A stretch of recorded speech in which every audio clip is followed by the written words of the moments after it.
Right, this is my review of Clash of the Titans, the original versus the new one.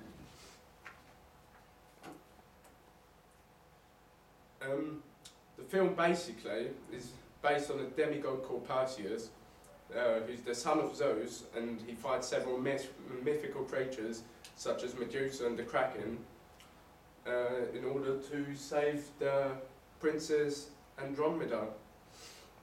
The film could be seen as an adventure film or an action film due to its content. However, it's mainly a fantasy film because of the mythical origins. Here are the financials from the 2010 version against the 1981 version.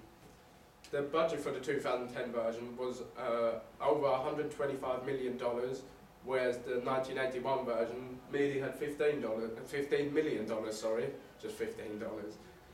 On the opening weekend, the 2010 version made over 61 million, and its global gross income was over $493 million, whereas the 1981 version only made a national gross of $41 million.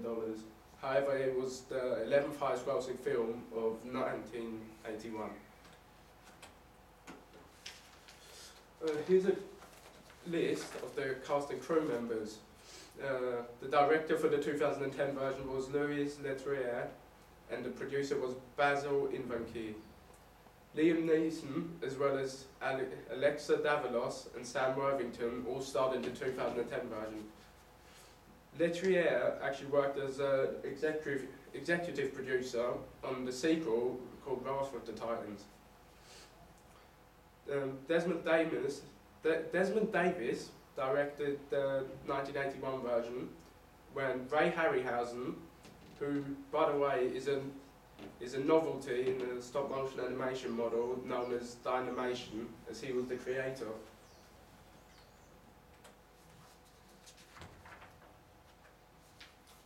Let's do a stark comparison for the character of Perseus.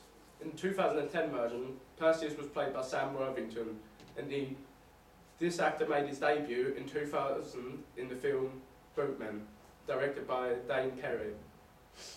His career took off when he played James Sully in the well-known Avatar film and Marcus Wright in Terminator Salvation. This actor even started his own production company called Full Clip Productions. In comparison, Harry Hamlin made his film debut in a comedy called Movie by Stanley Donen. He starred in an Emmy-winning TV series called LA Law and was awarded with an ITT Fulbright Scholarship during his time.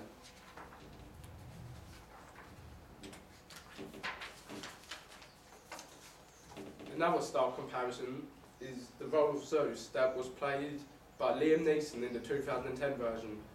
Liam Neeson also starred in the Oscar-winning film Schindler's List, and he was nominated for Best Actor by the Academy Awards, BAFTA and Golden Globe. However, he won none of these. He also provided the voice of Aslan in the Chronicles of Narnia. Laurence Olivier was said to speak Shakespearean to a high degree.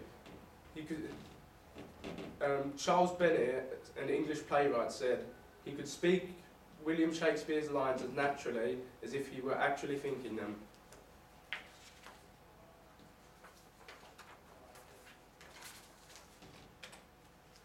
Distribution and trends. The 2010 version was released in over 20 different languages, including Danish, German, Dutch, Italian, Polish and Vietnamese. It was distributed by Warner Brothers Studios, and the original release date was March 26th, but due to a last-minute change of plans and its 3D conversion, it wasn't released until April 2nd. However, the first cinema screening was in Norway on March 26th. In 1981, fantasy films were popular, especially in the US. Examples of this would be Raiders of the Lost Ark, which was the highest grossing film of that year, and Time Bandits, that reached 10th in the US grossing polls. It was distributed by Metro-Goldwyn-Mayer of Turn Entertainment, and it was released in the UK and the US.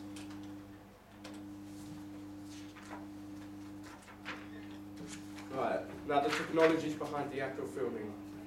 The runtime of the 2010 film was 106 minutes. It was shot in standard colour with an aspect ratio of 2:35:1.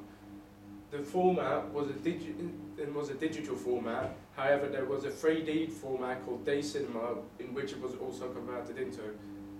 The cinematographic process was Panavision. Panavision is basically a widescreen version of normal films. The 1981 version had a runtime of 118 minutes, and it was shot in Metrocolour, which is a term used by the Metro-Goldwyn-Mayer's Process Laboratory, which means it was basically just shot on a normal camera on a Kodak. The cinematographic process was spherical for the 1981 version, and which means it was just a normal type of lens used to film shoot the scenes.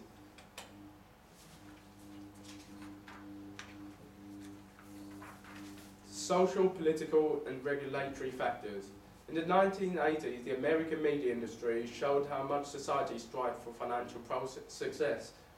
Characters in a number of TV shows and films lived wealthy lives, they had costly clothes, and they had expensive means of transportation.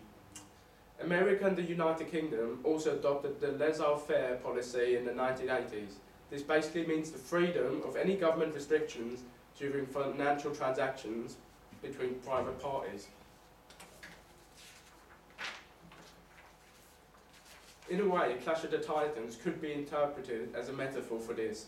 All the main characters, that are either demigods or royalty, wear costly gowns, live in huge palaces and ride stallions.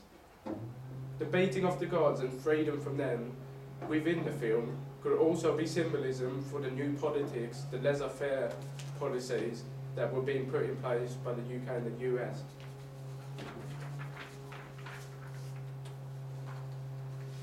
Right, here's some synergies between the films, the basic storyline was adapted from Greek mythology, so there actually aren't comparisons to an original before that. The storyline between the films greatly differs. Most scenes in the original and the remake are not actually comparable. There are a few quotes though, such as "Release the Kraken," which come up in both films. However, in the original, it was said by both Zeus and Calibus, not just Zeus.